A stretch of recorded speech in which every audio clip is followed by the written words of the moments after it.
제2차 전도 여행을 마치고 수리아 안디옥으로 돌아가는 길에 잠시 에베소에 들렀다가 하나님의 뜻이면 다시 돌아오겠다는 말을 하고 떠나갔던 바울은 자신이 했던 그 약속대로 에베소를 다시 방문하여 유대인 회당을 찾아갔습니다.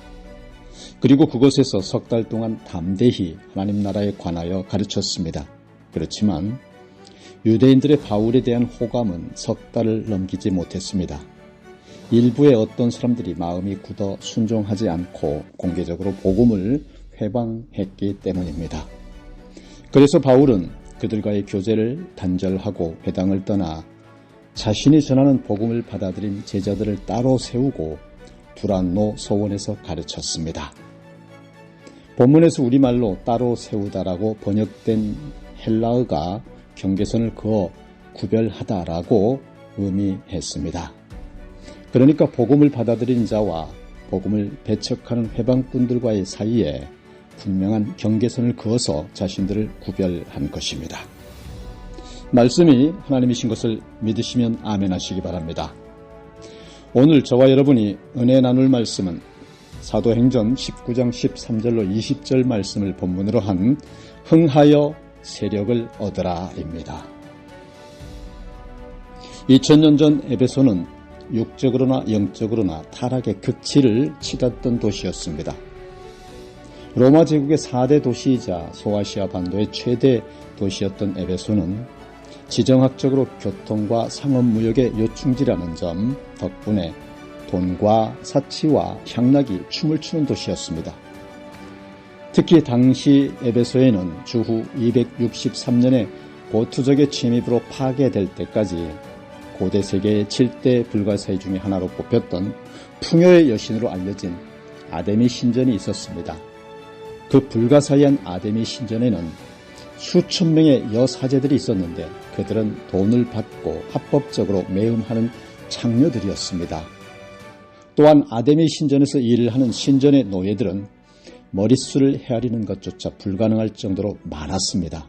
날이면 날마다 아데미 신전을 참배하려는 사람들이 각처에서 에베소로 몰려들었고 아데미 신전의 사제들은 그들에게서 각종 명목으로 금품을 뜯었습니다.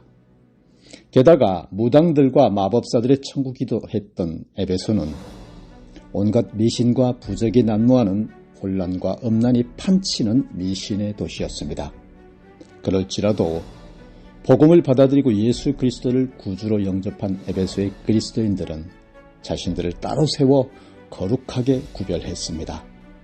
세상과 자신들 사이에 분명하게 선을 그은 것입니다. 그러나 바울과 그리스도인들은 에베소의 사람들로부터 자신들을 구별했다고 해서 에베소를 떠나 외딴 곳으로 들어가 자신들만이 고고하게만 살고자 하지 않았습니다. 그들은 에베소 한가운데에서 에베소 사람들과 몸을 부대끼며 같이 살았습니다. 그들은 대부분의 사람들이 낮잠을 자는 시간을 이용해서 2년 동안이나 두란노 서원에서 하나님의 말씀을 공부하는데 진심으로 열중했습니다.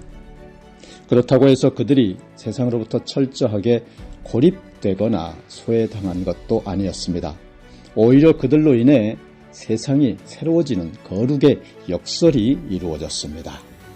그렇게 하여 복음이 에베소를 넘어 오늘날 튀르키예 대륙의 서쪽 지역을 일컫는 아시아 전 지역에까지 스며들게 되었습니다. 할렐루야. 사랑하는 여러분, 세계 교회사에서 찾아보기 어려울 정도로 놀라운 성장을 거듭했던 한국 사회가 요즘 심각한 위기에 직면해 있습니다. 그 이유가 무엇입니까? 세상이 교회와 성도들에게 요구하는 바가 무엇입니까? 세상 사람들은 교회가 어려운 이웃을 구제하지 않는다고 해서 비난하는 것이 아닙니다. 교회가 복지 분야에 더 많은 관심을 갖지 않는다고 해서 비난하고 공격하는 것이 아닙니다. 교회가 교회답지 않아서입니다. 그리스도인들이 그리스도인답지가 않아서입니다. 그래서 비난하는 것입니다. 그래서 공격하는 것입니다. 기독교인이라고 하는데 가만히 보니까 자기들하고 별반 다를 것이 하나도 없어요. 똑같이 거짓말하고 사기치고 사람들을 함부로 막대하고 심지어는 자기들만 구원받는다고 영적 교만을 부리지를 않나. 믿지 않는 자들에게 오만방자 선민이 쓰게 거들먹거림이 어떤 면에서는 영 구제받지 못할 죄의 수준에 도달했어요.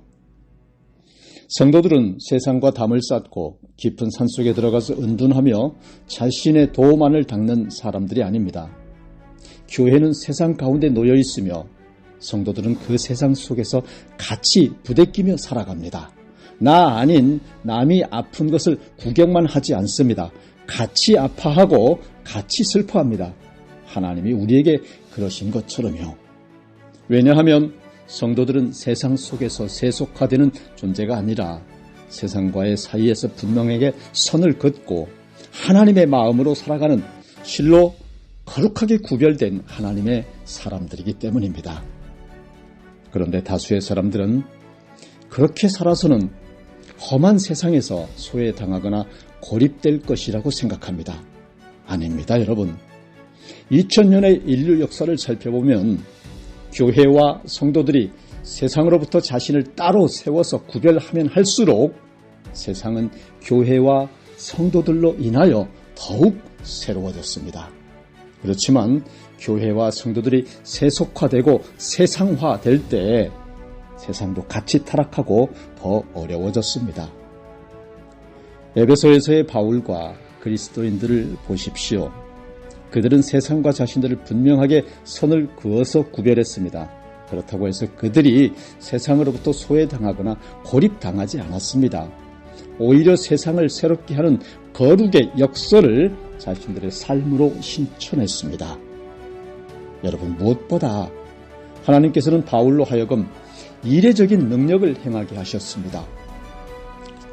그래서 바울이 손을 얹으면 병자들의 병이 낫고 귀신도 쫓겨나가는 것이었습니다. 심지어는 사람들이 바울이 생계를 위하여 천막을 제조할 때 사용하던 땀을 닦는 손수건이나 작업용 앞치마를 가져다가 얹어도 중병자의 병이 낫고 악하고 까탈스러운 귀신들이 쫓겨나는 것이었습니다. 그것은 여러분, 바울의 땀을 닦는 손수건이나 작업용 앞치마에 무슨 신통한 능력이 있어서가 아닙니다. 어리석고 연약한 에베소 사람들은 긍휼하게 여기신 하나님께서 바울의 하찮은 손수건과 앞치마를 통하여서도 하나님 당신의 무한한 능력을 베풀어 주신 한량없는 은혜가 있었기 때문입니다. 바로 오늘 본문은 그 이후에 있었던 일들을 전해주고 있죠. 본문 13절입니다. 이에 돌아다니며 마술하는 어떤 유대인들이 시험삼아 악귀 들린 자들에게 주 예수의 이름을 불러 말하되 내가 바울이 전파하는 예수를 의지하여 너희에게 명하노라 하더라. 여러분, 여기 본문에 언급되고 있는 돌아다니며 마술하는 어떤 유대인들이 헬라어 원문에는 귀신을 물리치는 무당이라고 하는 의미를 가지고 있습니다. 유대 역사가 요세푸스의 기록을 보면 어떤 특정한 사람의 이름을 빌어 귀신을 물리치는 무당들은 솔로몬 시대 때부터 시작되었다라고 기록하고 있습니다. 우연한 기회에 지혜에 뛰어난 솔로몬의 이름으로 쫓아낸 귀신들이 다시는 들어오지 않자 많은 주술가들은 솔로몬의 이름을 악한 귀신을 쫓아내는 데에 사용했었다고 하는 것입니다. 그리고 이러한 주술은 엄청나게 많은 효과를 가진 것으로 여겨졌죠. 그래서 유대인들 가운데에 많은 사람들이 이러한 일에 종사하게 되었다고 합니다. 그런데 본문에서 누가가 이들을 가리켜 돌아다니며라고 표현한 것으로 보아 이들은 에베소의 토박이 무당이 아니라 여러 곳을 돌아다니는 떠돌이 무당들이었음을 알 수 있습니다. 즉 이들은 광범위한 지역을 이리저리 돌아다니면서 귀신을 쫓아내는 일을 하며 생계를 유지하던 자들이었던 거죠. 무엇보다 당시 아시아 지역에서 가장 큰 도시였던 에베소에는 많은 사람들이 귀신에 사로잡혀 있었고요. 그래서 에베소는 마술과 미신과 주술 숭배로 가득 차 있었던 것입니다. 이러한 상황에서 일부 떠돌아다니던 유대인 무당들이 에베소에 흘러들어왔는데 그들은 주술과 북을 울리는 것으로 가득 찬 정교한 의식들을 행하며 사람들을 미혹했다고 합니다. 그러던 그들은 바울이 에베소에서 예수님의 이름으로 귀신을 쫓아낸 것을 목격하게 되고 그들도 즉시 바울을 모방해서 따라했습니다. 그러니까 그들은 사람을 괴롭히는 귀신을 향해서 내가 바울이 전하는 예수를 의지하여 너희에게 명하노니 라고 말한 것이었습니다. 이것은 그들이 예수님을 믿었기 때문이 아니라 바울의 방법을 그대로 믿고 따라했었던 것입니다. 자신들이 그동안 귀신들을 다루기 위하여 사용해 오던 주문보다 바울이 전한 예수님의 이름이 더 신통력이 있다고 여겨졌기 때문이기도 하고요. 해보니까 실제로 능력이 일어나기도 했어요. 꿀주문이었던 것이죠. 그래서 그들은 자신들의 돈벌이를 위하여 예수님의 이름을 단지 주문으로 이용하려고 한 겁니다. 이를테면 예수님의 이름을 주문 삼아서 귀신들을 내쫓고 다루려고 했던 것이죠. 해보니까 너무 잘 통하니까요. 본문에서 우리말로 명하노라라고 번역된 헬라어는 부탁하다, 애원하다라는 의미를 지니고 있는 헬라어 호르키조입니다. 그런데 호르키조라는 단어는 내가 애원하고 있다라고도 달리 번역할 수 있습니다. 그러니까 이 단어의 의미를 따르면 유대인 무당들은 귀신을 향해서 그에게서 나가라고 명령한 것이 아니라 나가달라, 제발, 플리즈라고 애원하고 부탁했던 셈이었던 것입니다. 사실 무당의 역할은 본래 귀신을 축출하거나 제압하는 것이 아니라 귀신을 달래고 얼러서 사람에게 해를 끼치지 못하게 하는 데에 있습니다.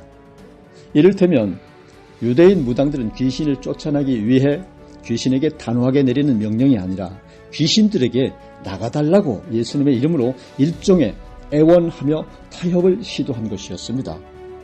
그러나 여러분, 그것은 결코 예수님의 방법이 아니었습니다. 예수님께서는 귀신을 쫓아내실 때 단 한 번도 귀신들에게 나가달라고 부탁하신 적이 없습니다. 성경에 보면 귀신을 쫓아내는 데 사용되는 단어는 에피다소, 파랑겔로라는 단어가 사용되었습니다. 이 두 단어는 모두가 명령하다라는 뜻을 가지고 있습니다. 예수님께서는 사람을 괴롭히는 귀신들에게 언제나 나가라, 떠나라 라고 명령하셨고 그 명령 앞에서 모든 귀신들은 다 굴복했습니다. 더구나 공생의 초기부터 사탄을 제압하신 주님이셨기에 주님과 맞설 귀신은 감히 천하에 있을 수가 없었습니다. 마태복음 10장 1절에 보면 예수님께서는 12제자들을 부르시면서 그들에게 더러운 귀신을 쫓아내며 모든 병과 모든 약한 것을 고치는 권능을 주셨던 것을 볼 수 있습니다. 예수님께서는 12제자들뿐만이 아니라 하나님 나라와 주의 일에 힘쓰는 모든 제자들에게 동일한 은사를 주셨습니다. 때문에 누구든지 나사렛 예수의 이름으로 명령하면 악한 귀신들이 한 길로 왔다가 7길로 도망가는 것입니다. 그것은 우리에게 어떤 탁월한 능력이 있어서가 아니라 주님께서 우리와 함께 하시기 때문인 것입니다. 할렐루야. 바울은 제2차 전도 여행 때 빌립보에게 귀신 들린 여인을 만난 적이 있었습니다. 그 여인은 사람들에게 점을 쳐주고 자신의 고용주들에게 큰 돈을 벌어주는 가련한 여인이었습니다. 귀신에 시달리는 여인을 불쌍하게 여긴 바울이 귀신에게 명령했습니다. 예수 그리스도의 이름으로 내가 네게 명하노니 그에게서 나오라. 그랬더니 귀신이 그 여인에게서 즉시 나왔습니다. 바울이 이때 사용한 헬라어 동사가 방금 말씀을 드렸던 파랑겔로입니다. 바울은 귀신을 얼르고 달래가며 가련한 여인에게서 나가달라고 타협하거나 애원하지 않았습니다. 바울은 그저 귀신을 향하여 예수 그리스도의 이름으로 그 여인에게서 나가라 라고 단호하게 명령했습니다. 그리고 그 순간 귀신이 굴복함과 동시에 여인이 즉시 귀신의 시달림으로부터 해방되었던 것입니다. 그것이 가능할 수 있었던 것은 바울의 명령이 단순한 주문이 아니라 절대자 주님을 믿는 믿음의 선포였기 때문입니다. 그리고 바울의 믿음의 대상이셨던 예수님께서 바울과 함께 하셨기 때문입니다. 할렐루야. 하지만 여러분, 에베소의 유대인 무당들은 예수님을 믿지도 않으면서 자신들의 돈벌이를 위해 예수님의 이름을 단지 주문 삼아 귀신을 다루려고 했습니다. 그렇다면 그들의 시도가 과연 귀신들에게 통했겠습니까? 전혀 그렇지 않았음을 그 다음의 본문을 통해서 알 수 있는데요. 14절을 보겠습니다. 유대의 한 제사장 스게와의 7 아들도 이 일을 행하더니, 헬라어 원문은 스게와가 제사장이 아니라 대제사장이었다고 표기하고 있습니다. 즉 스게와 스스로가 자신을 유대인 대제사장의 가문에 속했다고 주장했다는 것입니다. 그러나 유대인들의 문헌 어디에도 대제사장 가운데에 스게와라는 이름을 가진 사람은 발견되지 않습니다. 때문에 많은 주석학자들은 스게와가 자신의 권위와 명성을 높이기 위해 대제사장의 명칭을 도용한 곳이라고 보고 있습니다. 왜냐하면 유대 제사장은 마술 세계에서 사람들을 미혹하기에 매우 좋은 위치였기 때문이었습니다. 따라서 스게와는 마술 세계에서 인정받을 만한 위치에 다다랐기에 자신을 자칭 대제사장으로 불렀다고 하는 것입니다. 그리고 그의 아들들도 그의 일을 물려받아 주술적 축기 행위를 업으로 삼았던 무당들이었습니다. 정리하면 유대인이었던 스게와가 자신을 대제사장이라고 주장했고 그의 7 아들들까지 모두가 하나님께서 금하시는 무당의 일을 했다고 하는 것입니다. 이러한 사실은 당시 유대교가 얼마나 무기력하였으며 타락했었는지를 잘 보여주고 있는 것입니다. 그런데 스게와의 7 아들들이 바울을 흉내내서 예수님의 이름을 주문 삼아서 귀신을 다루려고 했다가 도리어 귀신으로부터 봉변을 당하게 되는데요. 본문 15절을 보면 나와 있습니다. 악기가 대답하여 이르되 내가 예수도 알고 바울도 알거니와 너희는 누구냐 하며 라고 했죠. 마가복음 1장 24절에 의하면 가버나움의 회당에 귀신 들린 사람들이 있었습니다. 그 귀신은 예수를 만난 순간에 자신이 사로잡고 있던 사람의 입을 통하여 예수님을 향해 이렇게 외쳤습니다. 나사렛 예수여, 우리가 당신과 무슨 상관이 있나이까? 우리를 멸하러 왔나이까? 나는 당신이 누구인 줄 아노니 하나님의 거룩한 자니이다. 여러분, 귀신이 예수님을 만나는 순간 바로 예수님이 누구이신지를 알아본 것이었습니다. 방금 말씀드린 빌립보의 귀신 들린 여인도 바울의 일행을 보자마자 알아차렸습니다. 그래서 귀신이 그 여인의 입을 통하여 이렇게 소리친 것입니다. 이 사람들은 지극히 높은 하나님의 종으로서 구원의 길을 너희에게 전하는 자라라고요. 이처럼 영적 실체인 귀신들은 하나님이신 예수님과 그 예수님을 믿는 사람들을 단번에 알아보았습니다. 그래서 그들은 예수님께 감히 맞설 수 없음을 알고 예수님께 언제나 굴복하였습니다. 본문의 귀신도 역시 바울도 알고 예수님도 알고 있었습니다. 그 귀신이 스게와의 7 아들들에게 너희는 누구냐라고 소리를 지른 것입니다. 스게와의 7 아들들이 예수님을 믿지도 않으면서 단지 예수님의 이름을 주문으로만 이용하고 있음을 귀신들도 다 알아차리고 있었던 것입니다. 그렇다면 우리가 본문의 스게와의 7 아들들을 통해서 깨닫는 교훈은 무엇입니까?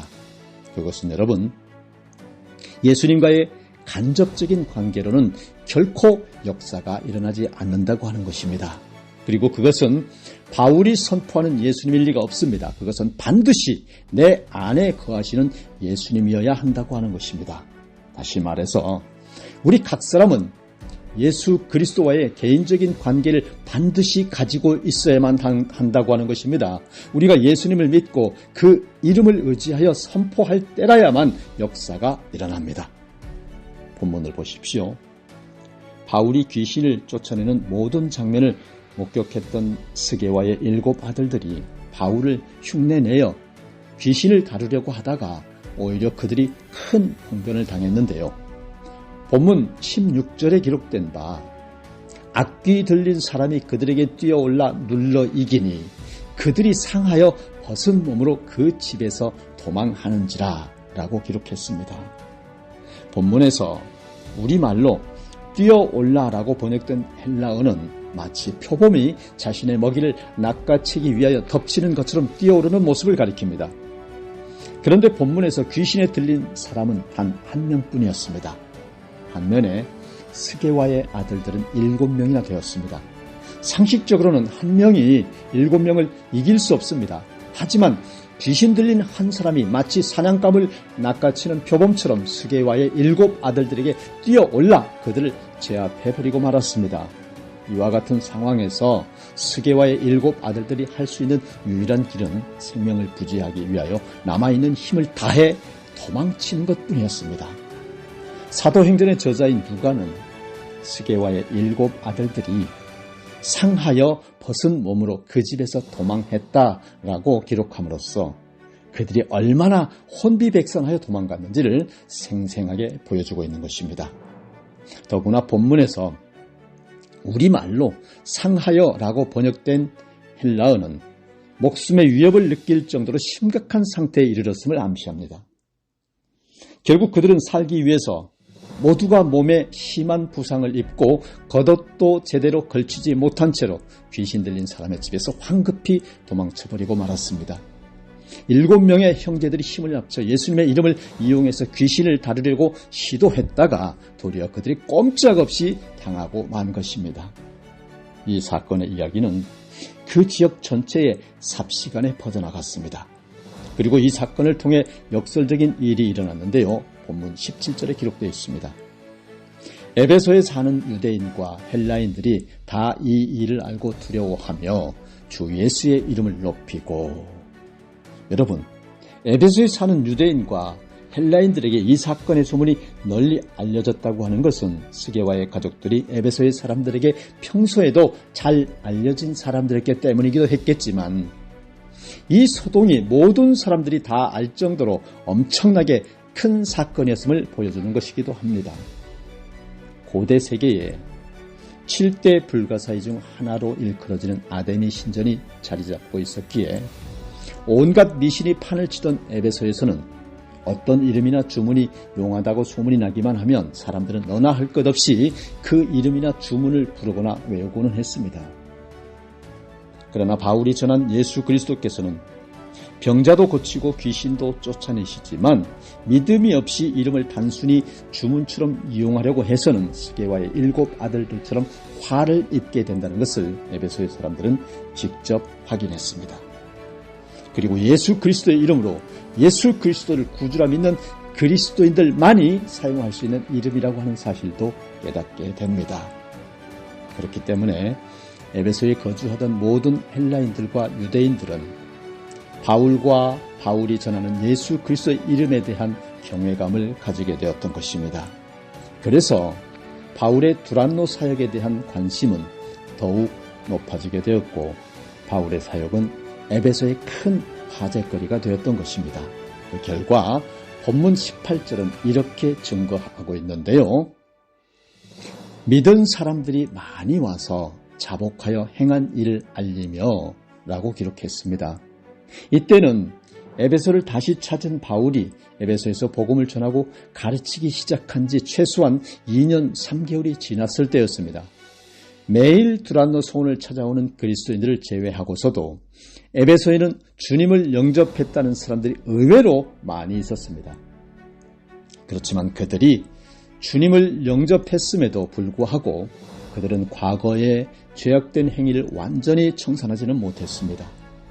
본문에서 행한 일은 그들이 행한 각종 마술 행위를 뜻합니다. 그러니까 그들이 예수님을 영접했지만 이전에 죄악된 삶을 완전히 청산하지 못했던 명목상의 그리스도인들이었던 것입니다. 그런데 스게와의 7 아들들의 사건을 목격하면서 그들은 예수님과 바울을 더욱 두려워하게 되었고 그 결과 바울을 찾아와서 자신들의 잘못을 자복하고 회개했던 것입니다. 본문에서 우리말로 자복하다라고 번역된 헬라어는 자신의 죄를 하나님 앞에서 사람들 앞에서 조금도 숨기지 않고 낱낱이 고한다고 하는 의미를 가지고 있습니다. 사람들 앞에서 자신의 죄를 솔직히 드러낸다고 하는 것은 결코 쉽지 않습니다. 그렇지만 이것이 거룩하신 하나님과 바른 관계를 맺고 진실한 성도가 되는 출발점입니다. 잊지 마십시오, 여러분. 자신의 지나온 죄악에 대한 진실한 회개 없이는 결코 살아계신 하나님과 인격적인 관계를 맺을 수가 없습니다. 무엇보다 우리가 우리의 죄를 자백하면 하나님께서는 우리의 죄를 용서하시고 모든 불의에서 우리를 깨끗하게 해주신다라고 하는 것입니다.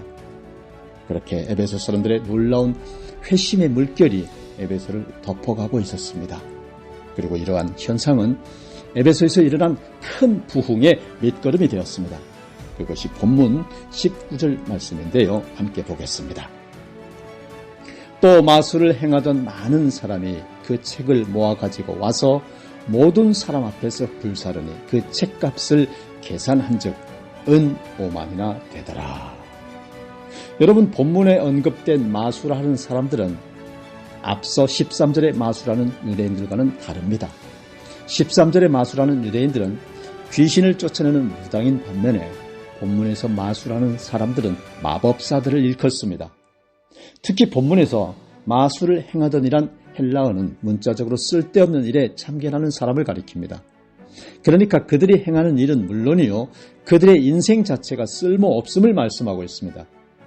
당시 우상의 도시 에베소에서는 이런 헛된 일을 행하는 사람들이 아주 많이 있었습니다.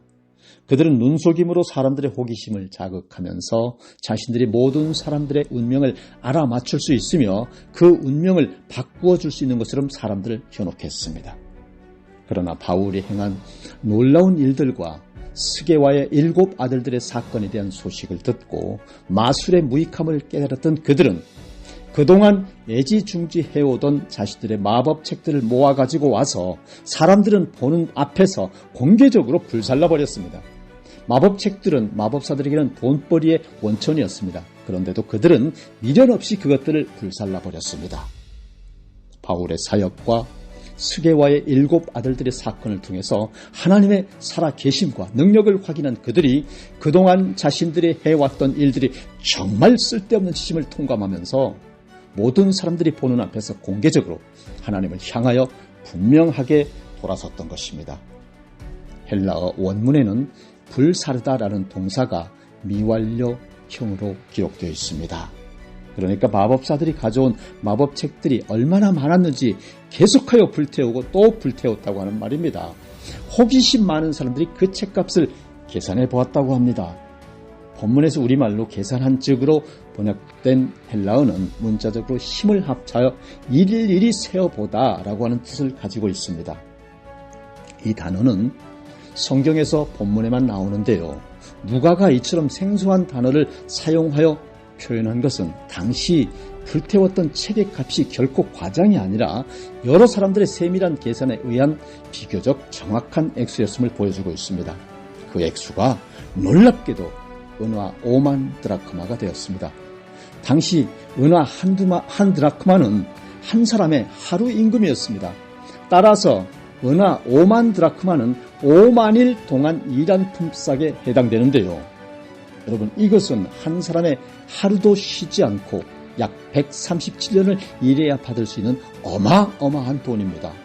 오늘날 하루 임금을 5만 원으로 계산하였을 때 무려 25억 원에 해당되는 어마어마한 큰 돈이죠. 이렇게 봤을 때 마법책을 불태운 사건은 에베소 전체 도시를 깜짝 놀라게 한 대사건이었으며 에베소 교인들이 진정한 회심을 보여주는 빅피처, 빅뉴스라 아니할 수 없었습니다.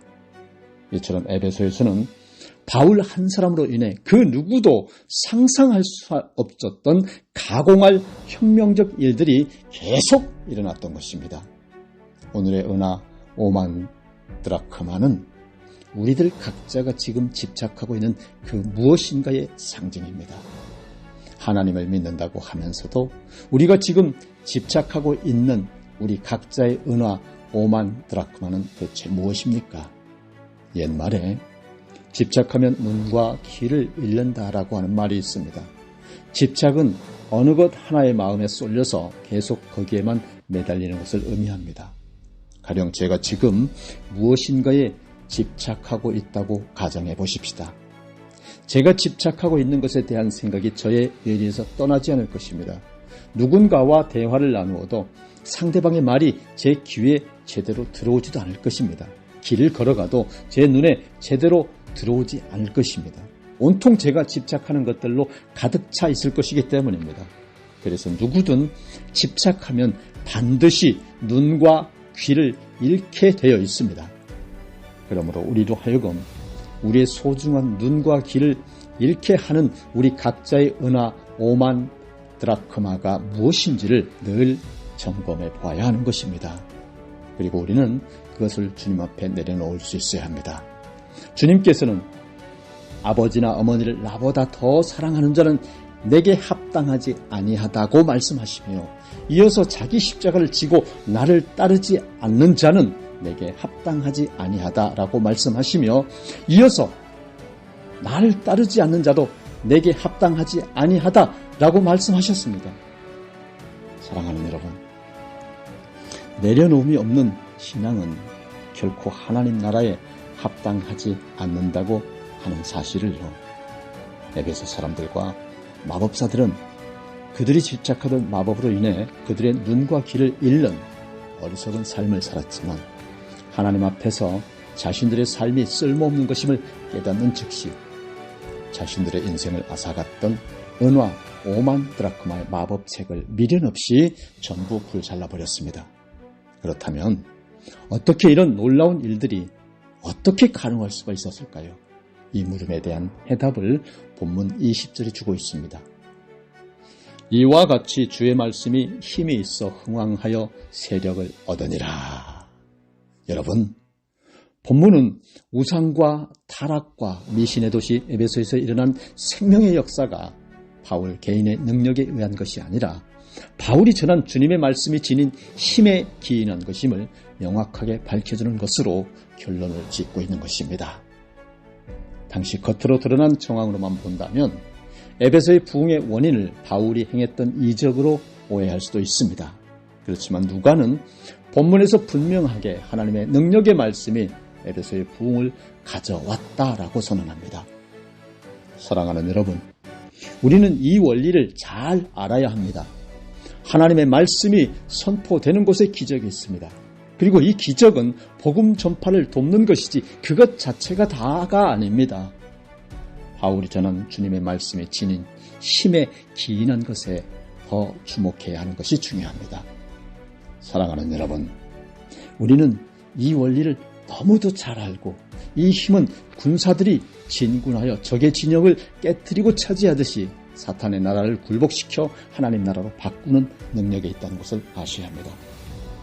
그러므로 우리들도 이러한 하나님의 말씀의 능력을 믿고 나아가 전도할 때에 에베소에서 나타난 이적과 부흥과 감동을 체험할 수 있다고 하는 것을 믿으시기를 바랍니다. 본문은 주의 말씀이 흥왕하였다라고 증언하고 있습니다. 흥왕하다라는 말은 자라게 했다, 더 커지게 했다라고 하는 뜻입니다. 인간의 역사 속에서 무수한 천하장사와 절대 권력자, 그리고 천하무적의 군대들이 있었지만, 그러나 그들이 지녔던 힘은 한순간의 정점을 지나 반드시 쇠퇴하고 또 소멸했습니다. 아무리 막강해 보이는 힘이라 할지라도 잎이 떨어지고 꽃이 시들듯이 소멸해버리고 만다면 그것은 단지 시차만 있을 뿐 한순간 있다가 사라지는 물거품과 다를 바가 없습니다. 그러나 주님의 말씀의 힘으로 소멸로 끝나버리는 세상의 어떤 힘과도 같지 않습니다. 주님의 말씀은 받아들이면 받아들일수록 30배, 60배, 100배로 힘이 더 증폭됩니다. 그 힘의 주체이신 주님께서 다함이 없는 무한 사랑, 무한 권세, 무한 능력, 끝이 없는 영원 무궁한 하나님이시기 때문입니다. 오늘 본문은 이렇게 끝을 맺습니다. 주의 말씀이 힘이 있어 흥왕하여, 세력주의 말씀이 힘이 있어 세력 흥왕하여 얻으리라. 할렐루야. 오늘 말씀을 정리하겠습니다. 본문에서 우리말로 세력 귀신에게 봉변을 당했습니다. 16절에서 악기 들린 사람이 그들에게 뛰어올라 눌러 이기니라고 했는데요. 이때 사용된 이기니라는 헬라어 단어가 20절에서 세력을 얻으니라 라는 헬라어 단어와 같은 단어입니다. 사랑하는 여러분, 귀신이나 사탄도 주님의 말씀 앞에서는 전혀 맥을 추리지 못했습니다. 영원하신 주님의 말씀은 이 세상 어떤 힘과도 견딜 수 없는 절대적인 힘을 지녔습니다. 주님의 말씀은 멈추거나 다함이 없이 흥왕하는 절대 권능의 말씀이기에 이 세상 그 무엇으로도 이길 수 없습니다. 바꾸어 말씀을 드리면 주님의 말씀을 이길 수 있는 것은 이 세상에 아무것도 없다고 하는 사실입니다. 실로 하나님의 말씀에는 사탄의 세력을 굴복시키고 그곳에 하나님 나라를 확장시킬 수 있는 전무후무 최고의 가공할 위대한 능력이 있는 것입니다. 2000년 전 당시 에베소의 아데미 신전엔 건재하고 있었고 모든 에베소 사람들은 우상 아데미의 영향력과 지배 속에서 살았습니다. 그럼에도 본문 속에 많은 사람들과 마법사들은 바울이 전하는 눈에 보이지 않는 주님의 말씀에 그동안 자신들이 보아왔고 자신들의 눈앞에 있는 아데미 신전과 아데미 우상보다 더 큰 힘이 있다고 하는 사실을 깨달았습니다. 그리고 즉시 미련 없이 그 크신 주님을 향하여 돌아섰습니다. 아데미 여신을 중심으로 우상과 마술이 성행했던 에베소 도시에 복음으로 말미암아 하나님의 공동체가 큰 세력을 형성하여 힘있게 쑥쑥 자라났습니다.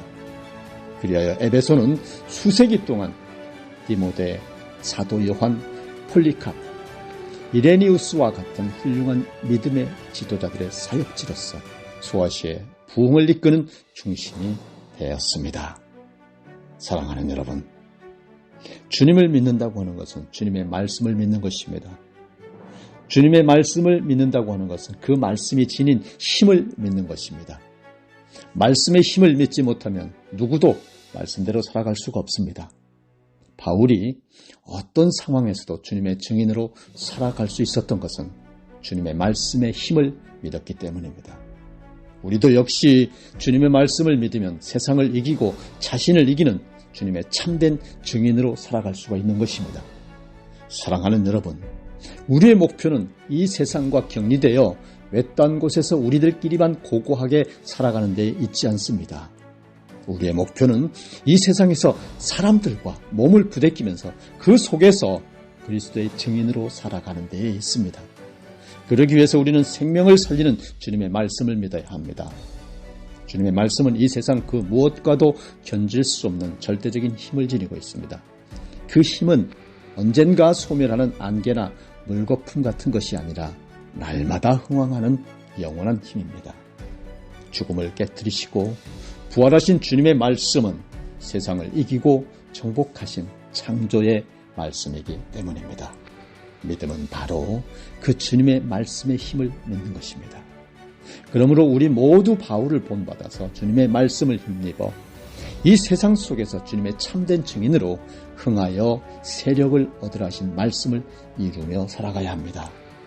지금까지는 우리가 세상과 자신과의 싸움에서 백전백패했다고 할지라도 세상을 이기고 정복하신 주님의 말씀을 힘입어서 우리도 바울처럼 그 옛날 믿음의 사도와 선진들처럼 시 공간을 초월하여 백전백승을 거두는 믿음의 용사들 다 되시기를 예수님 이름으로 축복합니다.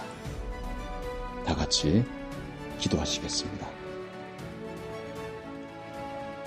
거룩하시고 은혜 충만, 능력 충만, 사랑 충만으로 우리 믿음의 꽉 찬 행복으로 우리 곁을 지키시고 돌보시는 만군의 여호와 하나님, 오늘 주신 말씀 흥하여 세력을 얻으라 하신 귀하고 능력 있는 응답의 말씀 주심에 감사드립니다.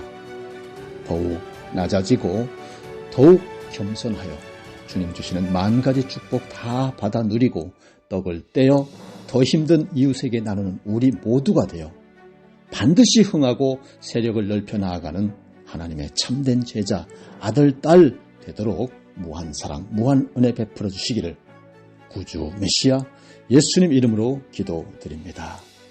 아멘.